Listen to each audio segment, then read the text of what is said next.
এই জন্য সব কিছু ডাক্তার আছে, কলবের কি একটা ডাক্তার আছে, একটা ওষুধ আছে।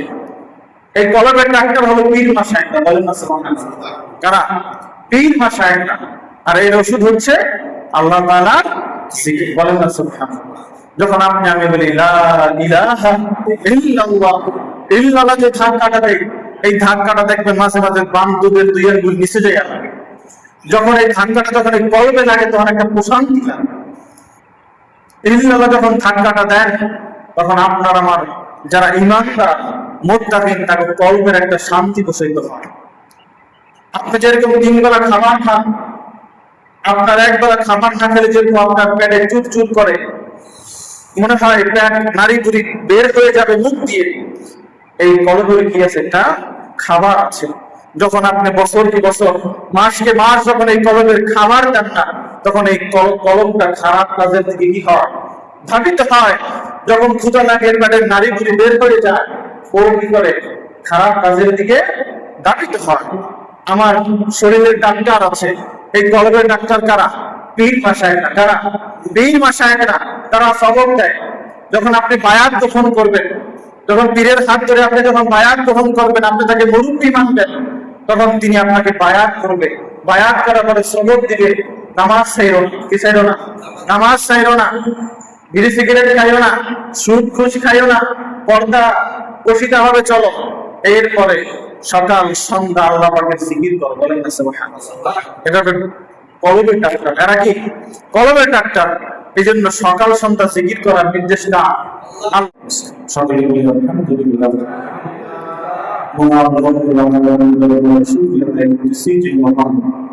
রব্বুল আলামিন আমাদেরকে দীর্ঘ এক সপ্তাহ পরে ঐতিহ্যবাহী পূর্ব মনোরম জামে মসজিদে এসে পবিত্র দিন, সপ্তাহের শ্রেষ্ঠ দিন, পবিত্র জুমার নামাজ আদায় করার উদ্দেশ্যে আপনাকে তৌফিক দান করেছেন। সেই মহান রব্বুল আলামিনের দরবারে জোরে সোরে বলি আলহামদুলিল্লাহ। লক্ষ কোটি তাও বেশি দুরূদ ও সালাম পৃথিবীর প্রথম আকর্ষণ নূর মাহমুদ, নূরুল হুদা, ইয়াসিন, তাহা, ইয়া আইয়ুহাল মুযাম্মিল, ইয়া আইয়ুহাল মুদ্দাথির, সাইয়্যিদুনা নবী মুহাম্মদুর রাসূলুল্লাহ সাল্লাল্লাহু আলাইহি ওয়াসাল্লাম। প্রিয় হাজিরিন, খুতবা ভিত্তিক আলোচনায় আমরা আজকে শুনব জিকিরের ফজিলত সম্পর্কে ইনশাআল্লাহ। পৃথিবীর প্রত্যেকটা জিনিসেরই ভালো এবং খারাপ দিক আছে। যেখানে রাত আছে সেখানে দিন আছে, যেখানে সূর্যের মূল্য আছে সেখানে চাঁদের মূল্য আছে। যদি চাঁদ না থাকতো তাহলে সূর্যের কোনো মূল্য থাকতো না। যদি পুরুষ দুনিয়ার জমিনে থাকতো, যদি নারী না থাকতো, তাহলে স্বামীর কোনো মর্যাদা থাকতো না। আল্লাহ রাব্বুল আলামিন ভালো মন্দ সব কিছু মিলিয়ে দুনিয়ার জমি সৃষ্টি করেছেন এবং আল্লাহ রাব্বুল আলামিন বলে দিয়েছেন, বান্দা তোমাদেরকে যেরকম আমি সৃষ্টি করেছি, তোমরা যেরকম পবিত্র মায়ের গর্ভে থেকে যখন আসো তোমাদের কোনো গুনাহ থাকে না, তোমার নিষ্পাপ। কিন্তু যখন তোমাকে দুনিয়ার জমিন আমি হাঁটাবো, চলাবো, ঘুরাবো, ফিরাবো, তখন তোমাদের প্রকাশ্য একজন শত্রু আমি তোমাদের মাঝে ছেড়ে দিয়েছি, সেটা হচ্ছে ইবলিস, শয়তানকে, যিনি হচ্ছেন আমাদের কলব পর্যন্ত বুঝতে পারেন। আল্লাহ রাব্বুল আলামিন তাকে সেই শক্তি দিয়েছেন। আল্লাহ রাব্বুল আলামিন বান্দাকে অসুস্থতা করেন। বান্দা যখন অসুস্থ হয়ে যান, আল্লাহ রাব্বুল আলামিনকে তখন বেশি মনে পড়ে বলে যখন অনেক জ্বর হয়, 1, 2, 3 পর্যন্ত জ্বর হয়, তখন এই বান্দাটা আল্লাহর কাছে বলে, আল্লাহ রহমত করে এই জ্বরটা আমারে দিও না। কিন্তু বান্দা জানে না যে আল্লাহ রাব্বুল আলামিন বান্দার এই জ্বরটা আল্লাহ রাব্বুল আলামিন সগীরা গুনাহ সব মাফ করে দিয়েছে। যখন বান্দার গুনাহ বেশি হয়ে যায়, তখন আল্লাহ রাব্বুল আলামিন বান্দার অসুস্থতা দিয়ে গুনাহকে কমাইয়া দেয়, বলেন না সুবহানাল্লাহ। এরকমই যখন আপনার আমার জ্বর হয়, মাথা ব্যথা হয়, কাশি হয়, তখন আমরা একজন ভালো ডাক্তারের কাছে গিয়ে কি করি, পরামর্শ নেই যে আমার জ্বর হয়েছে, আমার প্রেশার হয়েছে, ঠান্ডা লেগেছে, কাশি লেগেছে। ডাক্তার কি করে, আমাদেরকে পরীক্ষা নিরীক্ষা করে দেখে এটা কেমন জ্বর, বা কাশিটা কি শক্ত না নরম, নাকি ভিতরে জমাট হয়ে গেছে। এরপরে ডাক্তার কি দেয়, একটা প্রেসক্রিপশন দেয় বা ওষুধ দেয়। এরকমই আমাদের শরীরে যেরকম ডাক্তার আছে, এরকম আমাদের গ্রুপ একটা গোস্ত আছে, কি আছে, গোস্ত আছে, যেটাকে বলা হয় কল, যেটাকে কি বলা হয় কল। এই কল যদি থেমে যায় তাহলে মানুষের কোনো দাম নাই। যেরকম রাত যদি না থাকতো তাহলে দিনের কোনো দাম থাকতো না, চাঁদ না থাকলে সূর্যের কোনো দাম থাকতো না। এরকমই এই কল যদি না থাকে মানুষের কোনো দাম নাই। যখন একটা মানুষ মৃত্যুবরণ করে তখন তার এই রূপটা থেমে যায়। আমাদের বাম পাশে কিন্তু ধপ করে করে কিনা করে, আমরা মনে করি কলিজা কোথায়, না, যে কলটা আছে বাম চোখের 2 আঙ্গুল নিচে যে কলটা আছে, এটা সবসময় আল্লাহ আল্লাহ জিকির করতে থাকে, বলেন না সুবহানাল্লাহ। আমি একটা ঘটনা বলেছিলাম, যুক্তরাষ্ট্রের মরিস বোখাই ডাক্তার, তিনি এক মুসলমানের হার্ট সার্জারি করতে গিয়ে দেখে যে এখানে গোস্তটা কি করছে, সাল পাচ্ছে। তখন তিনি সকল ডাক্তারকে নিয়ে রিসার্চ করা শুরু করলেন যে তার পুরো শরীর হচ্ছে ঠান্ডা হয়ে গেছে, তার শরীরে কোনো কথা বলে না, কিন্তু এই মাংসের টুকরোটা কেন সাল পাচ্ছে। তিনি রিসার্চ করে দেখলেন এই কলটা আল্লাহ আল্লাহ জিকির করে, বলেন না সুবহানাল্লাহ। এই জন্য সব কিছু ডাক্তার আছে, কলবের কি একটা ডাক্তার আছে, একটা ওষুধ আছে। এই কলবের ডাক্তার হলো পীর মাশায়েখরা, বলেন না সুবহানাল্লাহ। কারা? পীর মাশায়েখরা। আর এর ওষুধ হচ্ছে আল্লাহ তাআলার জিকির, বলেন না সুবহানাল্লাহ। যখন আপনি আমি বলি লা ইলাহা ইল্লাল্লাহ, ইল্লাল্লাহ যে ধাক্কাটা দেয়, এই ধাক্কাটা দেখবেন মাঝে মাঝে বাম দুধের 2 আঙ্গুল নিচে যায়। যখন এই ধাক্কাটা যখন এই কলবে লাগে তখন একটা প্রশান্তি লাগে। ইল্লাল্লাহ যখন ধাক্কাটা দেয় তখন আপনার আমার যারা ঈমানদার মুত্তাকিন তাদের কলবের একটা শান্তি বসিত হয়। আপনি যেরকম 3 বেলা খাবার খান, আপনার একবেলা খাবার না খেলে যেরকম আপনার পেটে চুট করে, মনে হয় পেট নাড়ি বুড়ি বের হয়ে যাবে মুখ দিয়ে, এই কলবের কি আছে, একটা খাবার আছে। যখন আপনি বছর কি বছর, মাস কে মাস যখন এই কলবের খাবার দেন না, তখন এই কলবটা খারাপ কাজের দিকে কি হয়, ধাবিত হয়।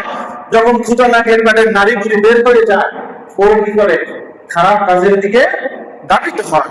যেন আল্লাহ রাব্বুল আলামিন বলেন ইয়া আইয়ুহাল্লাযীনা আমানু যিকুরুল্লাহা যিকরান কাসীরা।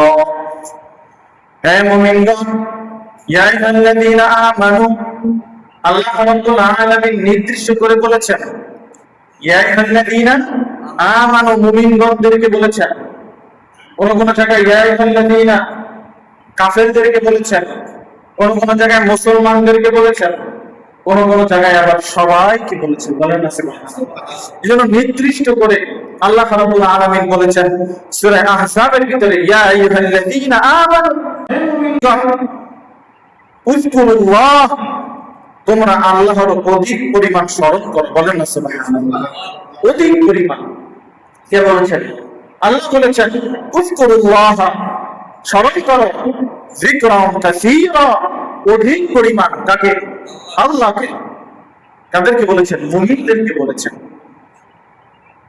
পরায়াতে বলেন ওয়াসাব্বিহুহু বুকরাতান ওয়া আসীলা, আর সকাল সন্ধ্যা তোমরা আমার মাওলা পাকের জিকির করো, বলেন না সুবহানাল্লাহ। কার জিকির? কার জিকির? আল্লাহর জিকির। ওয়াসাব্বিহুহু বুকরাতান ওয়া আসীলা, সকাল এবং সন্ধ্যা তোমরা আমার জিকির করো, আমাকে স্মরণ করো, বলেন না সুবহানাল্লাহ।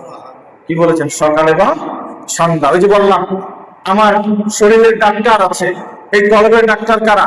পীর মাশায়েখরা। কারা? পীর মাশায়েখরা। তারা সবক দেয়।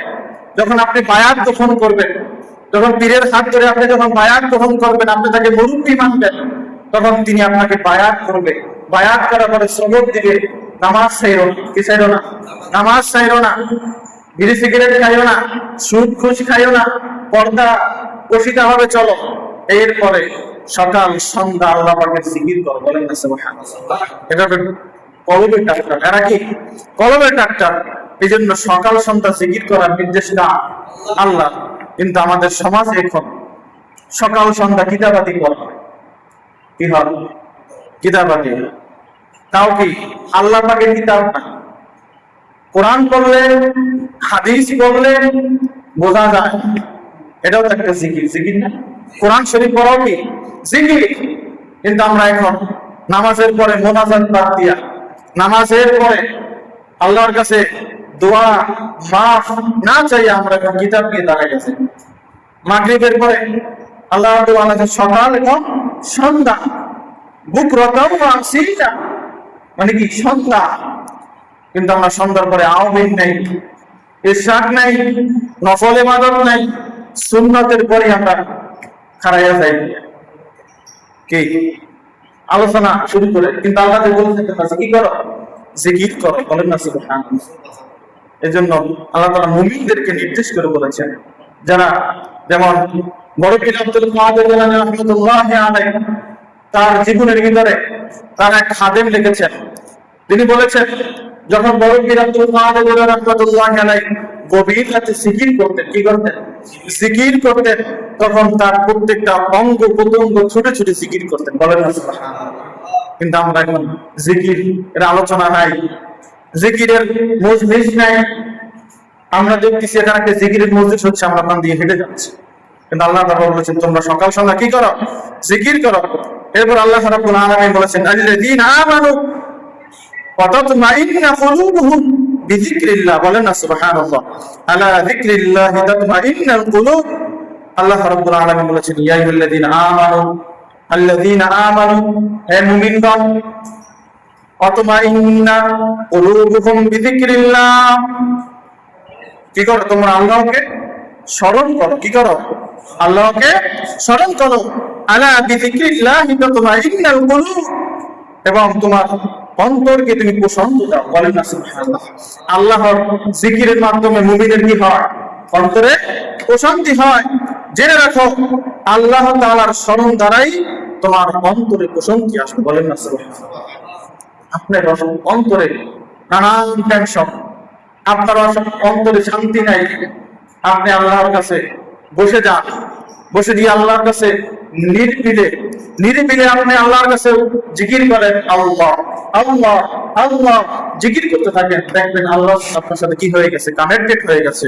যখন আপনি আল্লাহ আল্লাহ জিকির করতে করতে যখন ফানা ফিল্লা হয়ে যাবেন, তখন আল্লাহর সমস্ত কিছু, দুনিয়ার কাজ নিয়ামত কিছুই আর ভালো লাগবে না। একমাত্র আল্লাহ জিকির ছাড়া আর কিছুই কি ভালো লাগবে না। আল্লাহ তাআলা বলেছেন যে আলা বিযিকরিল্লাহি তাতমাইন্নুল কুলুব, মুমিনদের বলো আমি আল্লাহর জিকির দ্বারাই প্রশান্তিত হয়, বলেন না সুবহানাল্লাহ। শান্তি হয়। আমরা যেরকম ভাত খাই না, আমাদের পেটে কি হয়? কথা বলেন না, শান্তি লাগে। লাগে কি লাগে না? তখন আপনি শরীরে সুগন্ধি লাগান, কি লাগান? সুগন্ধি। তখন এই ঘ্রাণটা নাকের ভিতরে গেলে কি হয়? শান্তি লাগে। দুর্গন্ধ যদি নাকে আসে, নাক চাইতে ধরি, কিন্তু আতর যখন নাক দিয়ে যখন কলবের ভিতরে ঢোকে, তখন কি হয়? একটা শান্তি লাগে, মনে হয় কি যে একটা আরাম পাচ্ছি। আল্লাহ রাব্বুল আলামিন বলেন, বান্দা তোমার এই কলবের প্রশান্তি হচ্ছে আমি আল্লাহর জিকির, বলেন না সুবহানাল্লাহ। এরপরে আল্লাহ রাব্বুল আলামিনকে আমরা কিভাবে স্মরণ করব? কিভাবে স্মরণ করব? আমরা অনেকে এখন বলি যে হুজুররা তো কিতাবাদি পড়ে আল্লাহর কাছে বেশি স্মরণ করতে পারে না। আমি মাওলানা সাহেবকে আল্লাহ রাব্বুল আলামিনকে একবার ডাকলে আল্লাহ রাব্বুল আলামিন 70 বার সাড়া দেবে, আপনি ডাকলেও আল্লাহ রাব্বুল আলামিন 70 বার সাড়া দেবে। পার্থক্য আছে? নাই। পার্থক্য দুনিয়ার চাকচিক্যের ভিতরে পার্থক্য আছে, কিন্তু আল্লাহ রাব্বুল আলামিন বান্দা সৃষ্টি করেছেন, এর ভিতরে কোনো কি নাই? পার্থক্য নাই। আপনি রাসূলের উম্মত, আমি রাসূলের উম্মত। আপনি আল্লাহ রাব্বুল আলামিনের বান্দা, আমি আল্লাহ রাব্বুল আলামিনের বান্দা। পার্থক্য কি? কিতাবাদির ব্যাপারে পার্থক্য, এছাড়া কোনো কি পার্থক্য নেই। বলেন না সুবহানাল্লাহ। এই জন্য আল্লাহ রাব্বুল আলামিনকে কি করতে হবে? ডাকতে হবে। আল্লাহ রাব্বুল আলামিন বলেন ওয়াযাকিরিন আল্লাহ কাসীরান ওয়াযাকিরাত আ'আদ্দা আল্লাহু লাহুম মাগফিরাতাও ওয়া আজরান আযীমা। বলেন না সুবহানাল্লাহ। ওয়াযাকিরিন আল্লাহ যাকিরান, আল্লাহ রাব্বুল আলামিন বলেন আল্লাহকে অধিক পরিমাণ স্মরণকারী, স্মরণকারী। ওয়াযাকিরাতি, নারী এবং পুরুষ, নারী এবং পুরুষ। এখন পুরুষের জন্য জিকির করা আল্লাহ রাব্বুল আলামিন ফরজ করেছেন, জায়েজ করেছেন, নারীর জন্য করেন না, করছেন। এজন্য আল্লাহ রাব্বুল আলামিন বলেছেন ওয়াযাকিরিনাল্লাহ কাসীরান ওয়া যাকিরাত, যারা আল্লাহ রাব্বুল আলামিনকে অধিক পরিমাণ স্মরণ করে সেই নারী এবং পুরুষ আ'আদাল্লাহু লাহুম মাগফিরাতাও ওয়া আজরান আযীমা, তাদের জন্য আল্লাহ রাব্বুল আলামিন মাগফিরাত ও প্রতিদান রেখেছেন। বলেন না সুবহানাল্লাহ। আল্লাহ রাব্বুল আলামিন তাদেরকে মাফ করে দেয় এবং কাল কিয়ামতের ময়দানে তাদের জন্য আল্লাহ রাব্বুল আলামিন নিজ হাতে প্রতিদান রেখেছেন। বলেন না সুবহানাল্লাহ। কে বলেছেন? আল্লাহ বলেছেন। কিন্তু আমরা এখন সকাল সন্ধ্যা তো জিকিরের দূরের কথা, আসসালামু আলাইকুম, আসসালামু আলাইকুম দোষ নাকি দোষ। মসজিদে যখন বসবেন আপনি আমল করেন আর না করেন, ফেরেশতা কন্টিনিউ কি করতে থাকে? সব লেখতেই থাকে। অনেক সময় দেখবেন ঢাকা শহরে বাইতুল মুকাররমে গেলে কত মানুষ মসজিদের সিঁড়ির ভিতরে শুয়ে থাকে, থাকে থাকে। আমি বহুত ঘুমাইছি বাইতুল মুকাররমে। আল্লাহ রাব্বুল আলামিন বলে তুমি মসজিদে এসে কিছু আমল করো বা না করো, তোমার আমল নামায় ফেরেশতা কন্টিনিউ কি করতে থাকে? সওয়াব লিখতেই থাকে। আর মসজিদ যখন বান্দা ঢোকে আল্লাহুম্মা ফতাহলি আবওয়াব রাহমাতি, কি আবওয়াব রাহমাতি, নিয়ত করে ঢোকে আল্লাহ আমি মসজিদে ঢুকলাম তোমার ইবাদত করার জন্য। কি করার জন্য? ইবাদত করার জন্য। এই মসজিদে ঢুকলে গুনার কাজ হয়? সম্ভব? গুনার কাজ করা সম্ভব না, কিন্তু এই জাহিলিয়াতের যুগে সম্ভব। এই যুগে কি সম্ভব? কিছুদিন আগে ফেসবুকে দেখলাম কুমিল্লার এক মসজিদে ইমাম সাহেব এবং আরেকজন মুসল্লি নামাজ আদায় করতেছে, পিছন থেকে ঢুকে তাদের ছুরি আঘাত করে তাদেরকে হত্যা করেছে মসজিদে বসে। তাহলে 95% মুসলমানের দেশ, যেখানে মসজিদে নামাজে দাঁড়াইও কি নাই, রক্ষা নাই। কারণ হচ্ছে আমাদের ভিতরে আল্লাহ এবং আল্লাহ রাসূলের মুহাব্বত নাই, আল্লাহ রাব্বুল আলামিনের ভয় আমাদের ভিতরে নাই। আল্লাহ রাসূল সাল্লাল্লাহু আলাইহি ওয়াসাল্লাম বলেছেন সাহাবায়ে কেরামদেরকে বলেন, ও সাহাবায়ে কেরাম, আমি তোমাদের মাঝে এমন একটি আমল কি তোমাদেরকে বলবো না যে আমলের মাধ্যমে আল্লাহ রাব্বুল আলামিনের নৈকট্য লাভ করা যায়? বলেন না সুবহানাল্লাহ। কি করা যায়? নৈকট্য লাভ করা যায়। সাহাবায়ে কেরামরা বললেন, ইয়া রাসূলুল্লাহ, ইয়া হাবিবাল্লাহ, অবশ্যই। তখন আল্লাহ রাসূল বলেন, তোমরা বেশি বেশি আল্লাহ পাকের কি করো? জিকির করো। বলেন না সুবহানাল্লাহ। আর আল্লাহ পাকের সবচেয়ে বড় যে জিকির সেটা হচ্ছে কি? আল্লাহ আল্লাহ আল্লাহ আল্লাহ আল্লাহ আল্লাহ। এটাই হচ্ছে কি আল্লাহ পাকের সবচেয়ে বড় জিকির। বলেন না সুবহানাল্লাহ। জিকির করতে করতে ছাল, লাল, সিং এগুলি করা যাবে না। আল্লাহ বলেছেন তোমরা কি করো? একদম চুপ হয়ে আমার আরশে আজিমের সাথে ধ্যান করে, আমার রাসূলের কলবের সাথে ধ্যান করে তোমরা কি করো? জিকির করো। মাথা দুলানো যাবে না, লাভ চিক ছাল দেওয়া যাবে না, একদম নিঃসুম ভাবে যেন আপনার এবং আল্লাহর সাথে কানেক্টেডটা কি হয়? মজবুত হয়। যখন আপনার আমার সাথে যখন আমরা দুজন কথা বলি, যখন অপরজন হাত লাগায় বা ফোন টেপে বা তিনি একটু বিরক্ত বোধ করেন, তখন সেটা আপনার আমি কি করি? বুঝতে পারি যে তিনি আমার সাথে কথা বলতে ইচ্ছুক না। যখন আপনি আল্লাহ পাকের জিকির করতে বসবেন, তখন যদি আপনি লাভ সাপ চিক দেন, তখন আল্লাহ কি হয়? বেজার হয়ে যাওয়ার সম্ভাবনা থাকে। আল্লাহ রাসূল বলেন সবচেয়ে বড় জিকির কি? আল্লাহ। সবচেয়ে বড় জিকির কি? আল্লাহ। এই জন্য যে মাগরিবের পরে, ফজরের পরে পীর মাশায়েখরা বলে যে তোমরা কি করো? জিকির করো। কমপক্ষে 300 বার, কয়বার? 300 বার। তোমার যদি 300 বার হয়ে যায়, এরপরে তোমার মুরব্বীর কাছে গিয়ে তুমি আবার কি করতে পারো, বাড়াই নিতে পারো 600, 900, 1200।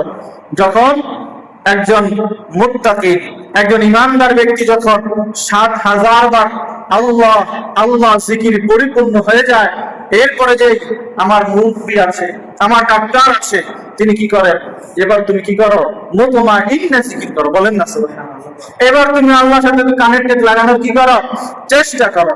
ডাক্তার কাছে যখন আপনি নাপা ট্যাবলেট নিয়ে আনেন, যখন নাপায় কি হয় না, কাজ হয় না, কি হয় না, কাজ হয় না, তখন ওই ডাক্তার কি দেয়, অ্যান্টিবায়োটিক দেয়। কি দেয়, অ্যান্টিবায়োটিক দেয়।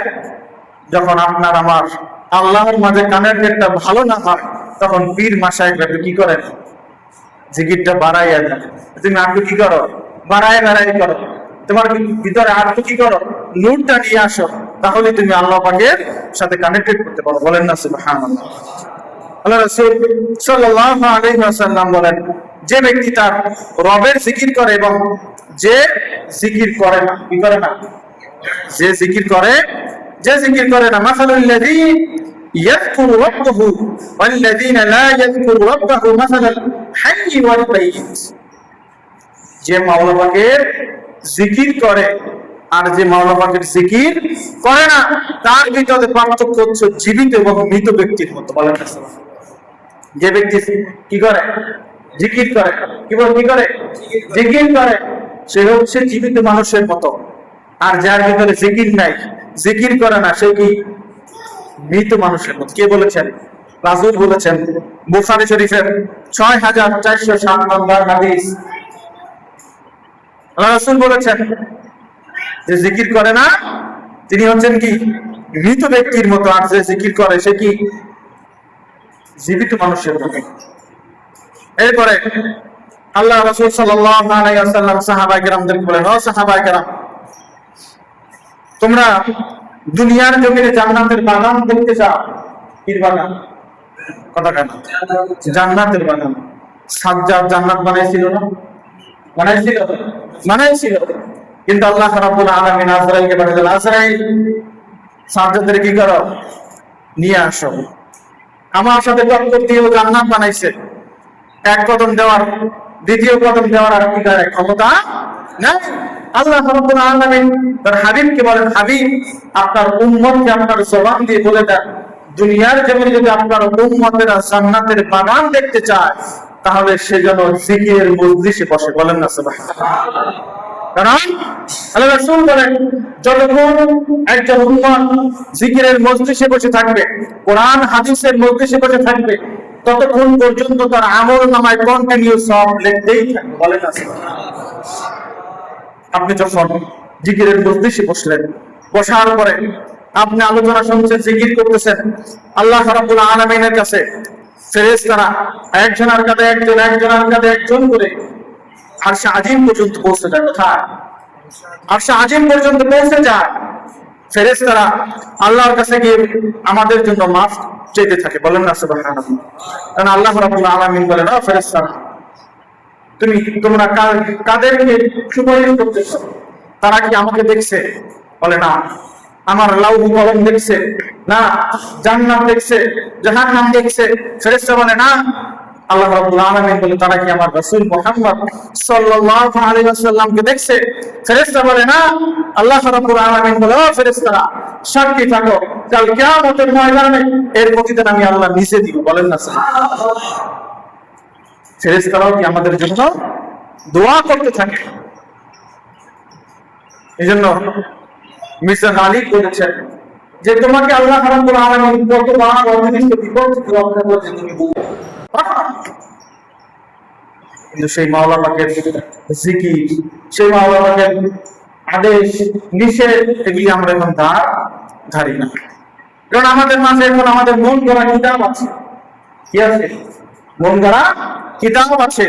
আল্লাহ রাব্বুল আলামিন যে কিতাব আমাদেরকে দিয়েছেন, যালিকাল কিতাবু লা রাইবা ফীহি হুদাল লিল মুত্তাকিন, যে কিতাবে কোনো কি নাই, সন্দেহ নাই, সেই কিতাবের ধারধারি না, সেই কিতাবের ধারধারি না। আল্লাহ রাসূল সাল্লাল্লাহু আলাইহি ওয়াসাল্লাম জবান দিয়ে আমাদেরকে যে হাদিসের বাণী দিয়ে গেছেন, সেগুলি আমরা এখন ধারধারি না। আমরা এখন মনে করি যে নামাজ পড়লেই মনে হয় আমরা আল্লাহ অলিক হয়ে গেলাম। না, নামাজ এটা হচ্ছে ফরজ। এটা কি ফরজ? আপনি যখন কালকে আমার জন্য ময়দানে মিজানের ভিতরে যখন ফরজে আটকে যাবেন, তখন আপনার আমার আমল নামা কোথা থেকে টানা হবে? চিন্তা করেন, আপনি আমি ফরজ নিয়ে লাফালাফি করছি, কিন্তু এই ফরজ যদি আপনার আমার যদি মিজানের পাল্লা হালকা হয়ে যায়, তখন আল্লাহ রাব্বুল আলামিন ফেরেশতাদেরকে বলবে, ও ফেরেশতা, দেখো আমার বান্দার আমল নামায় জিকির আছে, দেখো আমার বান্দার আমল নামায় নফল ইবাদত আছে, ইরশাদ আছে, আওয়ামিন আছে, তাহাজ্জুদ আছে, দেখো এগুলি দেখে যদি না পায় ফেরেশতারা, তখন কি বলে আল্লাহ পাইনি। তারপর আল্লাহ রাব্বুল আলামিন বলছে যে দেখো আমার বান্দা কারোর সাথে ভালো ব্যবহার করেছে কিনা, বলেন না, দেখো আমার বান্দা কোন আলেমের সাথে তার মহব্বত ছিল কিনা, তুমি দেখো আমার বান্দার কোন পীরের সাথে ভালো মোলাকাত ছিল কিনা, তাদের সাথে উঠাপড়া ছিল কিনা, তুমি খুঁজে দেখো। তারপর বান্দার আল্লাহ রাব্বুল আলামিন কি করতে চায়? মাফ করতে চায়। তারপর মিজানের পাল্লা আল্লাহ রাব্বুল আলামিন নেকির পাল্লা ভারী করতে চায়। কিন্তু আমরা এখন সহজ দিয়ে লাফালাফি করি, শুধু নামাজ পড়লেই আমরা মনে করি জান্নাত পেয়ে গেলাম। না, হ্যাঁ, নামাজ আপনার আমার জীবনে কি লাগবে, এটা হচ্ছে ফরজ, ফরজে আইন, করতেই হবে। কি করতে হবে? করতেই হবে। কিন্তু যে জিকিরগুলি আছে, নফল ইবাদতগুলি আছে, এগুলি আমাদের এই ফরজের পাশাপাশি কি করতে হবে? রাখতে হবে। আপনার একটা জুব্বা একটা জামা গায়ে দিলে যেরকম আপনার আর একটা জামা আলমারিতে থাকে, এটা নষ্ট হলে এটা কি করবো? পরিধান করবো। আল্লাহ রাব্বুল আলামিন ওই মিজানের ওই পুলসিরাতের সময় আল্লাহ রাব্বুল আলামিন আপনার আমার জন্য এক্সট্রা কিছু আমল রেখে দিয়ে যেন ফরজ কার্তিক হলে আমরা নফল দিয়ে আল্লাহ রাব্বুল আলামিন যেন আমাকে আপনাকে পার করে দিতে পারে। এই জন্য আসুন আমরা সকাল সন্ধ্যা কি করবো বলেন? জিকির করবো। এরপরে বড় বড় জিকির আছে, সুবহানাল্লাহ, আলহামদুলিল্লাহ, আল্লাহু আকবার, আস্তাগফিরুল্লাহ, হাসবুনাল্লাহু ওয়া নি'মাল ওয়াকিল, নি'মাল মাওলা ওয়া নি'মান নাসির, রাদিতু বিল্লাহি রাব্বান ওয়াল ইসলামি দীনান ওয়া লি মুহাম্মাদিন সাল্লাল্লাহু আলাইহি ওয়াসাল্লাম নাবিয়্যান ওয়া রাসূলান সাল্লাল্লাহু আলাইহি ওয়াসাল্লাম, আল্লাহুম্মা সাল্লি আলা সাইয়্যিদিনা মুহাম্মদ আন-নাবিয়্যিল উম্মি ওয়া আলিহি ওয়া সাল্লিম। আপনি এত বড় দুরূদ পড়েন না, সাল্লাল্লাহু আলাইহি পড়েন, এগুলি কি কথা না? জিকির। এগুলো কি জিকির? আপনার এই কলমটা কিন্তু তাজা করেন, এটাকে তাজা করা দরকার আছে। আমাদের কলম মরে গেছে দেখে আমরা এখন লাঞ্ছিত, অপমানিত হচ্ছি। আমাদের কলম যদি হোসাইনি সেই কলম থাকতো, আমাদের কলম যদি ওমরের মতো কলম থাকতো, আমাদের কলম যদি আবু বকর, ওসমান, আলীর মতো, হানজালার মতো কলম থাকতো, তাহলে আমরা মুসলমান আজকে মার খাইতাম। এই কলমটা জিন্দা করার একমাত্র উপায় হচ্ছে কি? আল্লাহ পাকের জিকির। বলেন না সুবহানাল্লাহ? তাহলে জিকির দরকার আছে না নাই? আছে। আপনার আমার ঘরে কাঁচি আছে, দা আছে, তার জং পড়লে আমরা কি করি? কামারের কাছে নিয়ে যাই, দৌড় করে কামারের কাছে নিয়ে যাই। কিসের জন্য? তার জংটা পরিষ্কার করে কি করতে হবে? ধার দিতে হবে, যেন সবজি দেওয়ার সাথে সাথে কি হয়? কেটে যায়। কিন্তু আপনার আমার এই কলমটা যে অন্ধকার হয়ে গেছে, এটাকে পরিষ্কার করতে হবে। এটাকে পরিষ্কার ছাড়া কোনো আমল কবুল হবে না। আপনি যতই সিজদা দেন, আপনি যতই রোজা রাখেন, আপনি যতই দান সদকা করেন, এটা আপনার ভালো, সব কিছু কবুল। এটা ভালো না, কিছুই কবুল হবে না। এই জন্য এটাকে কি করতে হবে? জাগ্রত করতে হবে, এটাকে সবসময় তাজা রাখতে হবে। কি করতে হবে? তাজা রাখতে হবে। এই জন্য আসুন আমরা সকাল সন্ধ্যা কমপক্ষে 100 বার জিকির তো করতে পারি। আওয়াবিন, ইশরাক, আল্লাহ রাসূল সাল্লাল্লাহু আলাইহি ওয়াসাল্লাম বলেন যে উম্মত মাগরিবের 2 রাকাত সুন্নাতের পর, মাগরিবের 2 রাকাত সুন্নাতের পর 2 রাকাত করে 6 রাকাত কি পড়বে? কথাটা না, আওয়াবিন করবে, তার আমল নামায় আল্লাহ রাব্বুল আলামিন 12 বছরের সমস্ত গুনাহ মাফ করে দেয়। কত বছর? আপনি কন্টিনিউ প্রতিদিন বললে হিসাব করেন। আমার বয়স এখন 25, 26, 27, যদি আমি আমার হায়াত যদি 85 বছর পর্যন্ত থাকে, আমার আমল যদি এখন থেকে কন্টিনিউ থাকে, তাহলে হিসাব করেন বান্ডিল হয়ে থাকে। এই বান্ডিল হয়ে থাকবে। যখন আপনার আমার ফোনে এমবি আমি যখন বেশি করি, যখন শেষ করতে না পারি, তখন আবার মেয়াদ শেষ আর আগে কি করি, আবার ঢুকাই, তখন কি হয় না, জমা হয় একসাথে। এরকম আপনি যদি আমল করতে থাকেন, তাহলে আপনার আমল নামে এগুলি কি করতে থাকবে, জমা হতে থাকবে। এই জন্য আসুন আমরা আল্লাহ পাকের সাথে কানেক্টেড লাগাই। আল্লাহ পাকের জিকির জিকির করলে যেরকম শান্তি, দুনিয়ার কোন জায়গায় শান্তি পাবেন না। এই টাইলসের স্তরে যে সেজদা দেওয়ার কি একটা শান্তি, এটা যদি মুসলমান বুঝতো তাহলে আর সেজদা মিস করতো না। আপনি গুনাহ করেন, সমস্যা নাই, আপনি গুনাহ করতে করতে সারাদিন কাটাই দিলেন, সমস্যা নাই, তারপর এসে একটা সেজদা দেন, কিনা একটা সেজদা দেন, আপনি একটা সেজদা দেন, আপনার একটা সেজদায় আশা আল্লাহ রাব্বুল আলামিন আরশ আজিম পর্যন্ত গাইতে হতো। কিন্তু আমরা যুবকরা মনে করি যে বুড়া হয়ে তারপরে নামাজ পড়ব। একজন মুরব্বীকে জিজ্ঞেস করেন যে মুরব্বী রুকু দিতে কেমন কষ্ট হয়, একজন মুরব্বীকে জিজ্ঞেস করেন তার সেজদা দিতে কেমন কষ্ট হয়, তখন হাঁটুতে ব্যথা হয়, কোমরে ব্যথা হয়, রুকু ভালো করে হয় না। যুবক তো জানে না তার একটা সেজদায় আরশ আজিম পর্যন্ত কেঁপে গেছে। আল্লাহ রাসূল এবং আল্লাহ রাব্বুল আলামিন এই দুইটি যুবক বয়সের ইবাদতকে পছন্দ করছেন বেশি। কি যুবক বয়সের ইবাদতকে আল্লাহ রাব্বুল আলামিন কবুল করে। এই জন্য আসুন আমরা আল্লাহ রাব্বুল আলামিনের যে হুকুম, 5 ওয়াক্ত নামাজ ঠিকভাবে আদায় করব, সুন্নাত, নফল, জিকির, তাওয়াবিন, ইশরাক, তাহাজ্জুদ এগুলো আমরা পড়ার চেষ্টা করব। আল্লাহ রাব্বুল আলামিনের সাথে কানেক্টেড লাগানোর সবচেয়ে বড় উপায় হচ্ছে কি, তাহাজ্জুদ। কি তাহাজ্জুদ? কি তাহাজ্জুদ? তাহাজ্জুদ 2 রাকাত নামাজ করে আপনি আল্লাহর কাছে বলবেন, দেখবেন আপনি আল্লাহ রাব্বুল আলামিন আপনার দোয়া কবুল করে নেবেন। তখন আল্লাহ রাব্বুল আলামিন প্রথম আসমানে এসে আপনাকে আমাকে ডাকতে থাকে, কার ঋণের সমস্যা আছে আমার কাছে যাও, আমি ঋণ কি করে দিব, পরিশোধের ব্যবস্থা করে দিব। কার ছেলের বিবাহ হয় না, আমার কাছে চাও, আমি কি করে দিব, ব্যবস্থা করে দিব। কার কি সমস্যা, আমার কাছে চাও, আমি কি করব, সব সমস্যা সমাধান করে দেব। কিন্তু আমরা সেই মাওলার কাছে চাইতে পারি না, সেই মাওলার কাছে বলতে পারি না, কিভাবে যে বলবো সেটাই আমরা ভাষা খুঁজে পাই না। যদি নাও খুঁজে পান, তারপর ভাঙা ভাঙা গলায় বলবেন, আল্লাহ তোমার কাছে যাওয়ার মতো আমার কোনো ভাষা নাই, কিভাবে চাইতে হবে সেটাও আমি জানি না, কিন্তু আমার মনের যত আক্ষেপ, আমার মনের যত আশা, আমার মনের যত দুঃখ, সব কিছু তুমি কবুল করে নাও। দেখবেন আপনার এই আগতি মিনতি আল্লাহ রাব্বুল আলামিন একদিন সব কিছু কবুল করে দিবেন। এই পেরেশানি, দুনিয়ার পেরেশানি, টাকা নাই, পয়সা নাই, কিছু নাই, আপনি 5 ওয়াক্ত নামাজ পড়েন, দেখবেন আল্লাহ রাব্বুল আলামিন আপনার সব কিছুর ব্যবস্থা করে দিবেন। বলেন না সুবহানাল্লাহ। আপনার রিজিকের সমস্যা, নামাজ পড়েন, আসরের নামাজ পড়েন, ফজরের নামাজ পড়েন, দেখবেন আল্লাহ রাব্বুল আলামিন আপনার রিজিকের সমস্যা দূর করে দিবে। বলেন না সুবহানাল্লাহ। 5 ওয়াক্ত নামাজে আল্লাহ রাব্বুল আলামিন 5টা পুরস্কার দিয়ে থাকেন, কিন্তু আমরা সেগুলি নিতে জানি না, নেই না। কেন নেই না? আমরা এখন দুনিয়ার মোহমায়া, দুনিয়ার টাকার পিছে দৌড়াই। আল্লাহ রাব্বুল আলামিন আমাদেরকে বেশি বেশি আমল করার মতো তৌফিক দান করুন। সবাই বলি আমিন। ওয়া আখিরু দাওয়ানা আলহামদুলিল্লাহি রাব্বিল আলামিন। আসসালামু আলাইকুম ওয়া রাহমাতুল্লাহি তাআলা ওয়া বারাকাতুহু। যারা সুন্নাত